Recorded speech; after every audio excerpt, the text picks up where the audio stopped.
Hello everyone. आज हम लोग जवाहर नवोदय विद्यालय 2023 का इंग्लिश सेक्शन का पैसेज वन डिस्कस करेंगे। इसमें 3 क्वेश्चन हैं फर्स्ट पैसेज में, 16, 17 एंड 18। पहले हम लोग ये पैसेज पैसेज को डिस्कस करेंगे, फिर उसके अकॉर्डिंग उसके अंडरस्टैंडिंग के बेस पे इन तीनों क्वेश्चन को सॉल्व करेंगे। तो let's start. First line says we turned to look in a direction pointed out. हम लोग उस डायरेक्शन की तरफ टर्न किए जिधर हमको देखने को कहा गया। अभी नरेटर कहीं तो है और उधर उसको एक साइन बोर्ड दिखा होगा जहाँ पे उसको लिखा रहा होगा। इधर लिखा हो सकता है टर्न राइट और look look right word left word, ऐसा कुछ रहा होगा लिखा जिधर नाइटर मुड़ता है। तो मुड़ के क्या देखा? And there saw a penguin walking slowly along the shore with an egg under its tail. तो जब वो मुड़ा तो क्या देखा कि वहाँ एक पेंगुइन है जो कैसे मूव कर रहा है स्लोली, और क्या है किधर मूव कर रहा है, शोर की तरफ मतलब किनारे की तरफ, with an egg under its tail. Along the shore not towards the shore, along the shore मतलब किनारे की तरफ वो मूव कर रहा है। और with an egg under its tail इसका मतलब होता है कि उसके टेल के नीचे मतलब पूंछ के नीचे एक क्या कैरी किया हुआ है, वो एक अंडा कैरी किया हुआ है। तो इससे हम समझ सकते हैं कि मोस्ट लाइकली ये अंडा किसका होगा, पेंगुइन का ही होगा। आगे, there were several others we observe doing the same thing. अच्छा, ये अकेला ऐसा पेंगुइन नहीं था जो जिसको ये नाइटर देखा, और भी बहुत सारा पेंगुइन वहां था जो यही काम कर रहा था। And we found afterwards that these were a kind of penguins that always carried their eggs। और यहाँ पे एक वर्ड लिखा है वी, ये बहुत इंपॉर्टेंट है। यहाँ पे राइटर ये कहना चाह रहा है कि राइटर अकेले नहीं गया है, वहाँ पे और भी लोग हैं। तो we found afterwards that these were a kind of penguins that always carried their eggs। तो नाइटर को अभी बात समझ में आया कि ये उस टाइप के पेंगुइन्स है जो अपना अंडा इसी तरीके से हमेशा कैरी करते हैं। उसके आगे लिखा है indeed they had a most useful pocket for the purpose just between the tail and the legs. और फिर नाइटर कहता है कि सच में मानो कि उनके लिए जो ये पॉकेट है, अब ये पॉकेट किसको कह रहा है, उनके टेल मतलब पूंछ और उनका लेग जो पैर है उनके बीच में जो ये छोटा सा स्पेस है जहाँ वो अंडा कैरी कर रहे हैं, वो उसको नाइटर क्या कह रहा है, एक पॉकेट की तरह समझ रहा है, पॉकेट की तरह उसको रेफर कर रहा है। और कह रहा है कि ये सच में बहुत ही उनके लिए यूजफुल चीज़ है।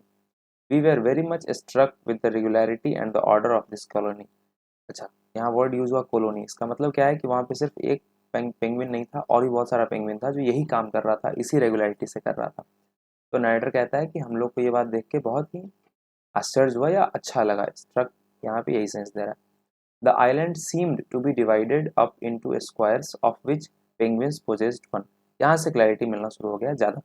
आखिर ये नाइटर है कहाँ पे, एक आइलैंड पे है जो ऐसा लग रहा है कि कुछ स्क्वायर्स में डिवाइडेड है, स्क्वायर पार्ट्स में डिवाइडेड है, जिसमें से ये जो कॉलोनी जहाँ पे ये पेंगुइन्स है, यहाँ बहुत सारे स्क्वायर्स में डिवाइडेड है, तो उसमें से एक स्क्वायर ऐसा लग रहा है कि इन पेंगुइन्स का है जहाँ पे ये पूरा कॉलोनी रहता है। And sat in stiff graveness in the middle of it और took a slow march up and down the spare in between. और यहाँ पे ये लोग क्या कर रहा है, या तो चुपचाप बैठा हुआ है या थोड़ा बहुत इधर उधर जा रहा है या कुछ ना कुछ कर रहा है। Some were sitting on their eggs but others were feeding their young ones in a manner that caused us to laugh a little. कह रहा है यहाँ पे कुछ जो पेंगुइन्स है वो क्या कर रहा है, अपने एग्स पे बैठा हुआ है। कुछ ऐसा भी है जो अपने यंग वंस को खिला रहा है, और वो जिस तरीके से खिला रहा है वो देख के कभी कभी हंसी भी आ जाता है। आखिरी लाइन इस पैसेज का है the mother stood on a raised rock. अब ये दिखा रहा है कि वो कैसे खिलाता है जो हंसी आता है, या फिर यहाँ पे ये भी बताने की कोशिश हो सकता है कि आखिर वो खिला कैसे रहा है। तो the mother stood on a raised rock, mother एक रेस्ड रॉक है मतलब ऐसा रॉक जो थोड़ा ऊंचा है उस पे है। while the young one below her uttered a number of loud unpleasant noises। तो कह रहा है कि यहाँ पे जो यंग वन है वो उसके नीचे, उसके सर के नीचे है और वो एक अनप्लेजेंट नॉइज भी क्रिएट कर रहा है।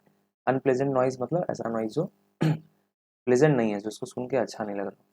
तो हो सकता है बच्चा है वो चिल्ला रहा हो या कुछ ऐसा साउंड क्रिएट कर रहा हो जो कि नैरेटर को या राइटर को अच्छा नहीं लग रहा है। अब आते हैं क्वेश्चन पे। First question, the penguins carried their eggs in a pocket. जो पेंगुइन्स है वो अपना एग जो है वो पॉकेट में रखते हैं। तो उस पॉकेट को कहता है, क्या कहा है writer, under the wings, wings के नीचे नहीं, under the tail and the legs, tail और लेग्स के बीच में, हाँ सही है, यही आंसर होना चाहिए। Still we will hold on to a minute to check the other two options. C number कह रहा ऑन दियर बैक्स, नहीं बैक्स पे तो नहीं कैरी कर रहा। ऑन दियर टेल्स, नहीं ये भी गलत। तो इसका आंसर होगा option number B. Next question, the narrator and his friend could not help laughing when they saw. Narrator और उसका दोस्त अपने आप को हंसी से नहीं रोक पाया। कब? यहाँ पे एक लाइन डिस्कस हुआ था कि some were sitting on their eggs but others were fitting their young one in a manner that caused us to laugh a little. तो जिस तरीके से वो खिला रहा था उसको देख के वो लोग अपने आप के हंसी को नहीं रोक पाया। तो the penguins carried their eggs, अब जो अंडा कैरी कर रहा है उसको देख के तो हंसी नहीं आया था। पेंगुइन्स जो स्लो मार्च कर रहे हैं उसको देख के भी नहीं आया था। The mother penguins feeding there young ones, यहाँ पे ये ऑप्शन है, ये ऑप्शन सी यही सही होगा। A mother penguin standing on an island raised rock and a young one making loud noise below her. ये जनरल बात है, ऐसा तो आखिर में बस बताया गया कि वहाँ पे चल क्या रहा था। तो this is not the answer. Moving on to the third question, the penguins live, penguins रहते कहाँ पे हैं? ऑन रॉक्स, रॉक पे तो नहीं रहता। इन स्क्वायर्स, अच्छा ये थोड़ा कंफ्यूजिंग हो सकता है फॉर सम ऑफ यू कि स्क्वायर्स का बात तो हुआ है। इन अ कॉलोनी, कॉलोनी में रहते हैं बट कॉलोनी ऐसा नहीं है कि ऐसा मतलब कॉलोनी यहाँ पे इस सेंस में कहा गया था कि वो पूरा एक ग्रुप है, वो एक कॉलोनी के जैसा लग रहा है। यहाँ बी और सी इनमें कंफ्यूजन थोड़ा हो सकता है कि इन स्क्वायर्स हो या ऑन एन आइलैंड हो। तो इन स्क्वायर्स इसलिए नहीं होगा क्योंकि ये स्क्वायर में डिवाइडेड था आइलैंड, ऐसा नहीं है कि स्क्वायर ही अपने आप में कोई जगह था। तो एक्चुअल आंसर ये सी नंबर होगा, on the island. So we have solved this basic passage, I would say, not very tough one, and I hope you guys would have enjoyed this as much as I did. Thanks a lot.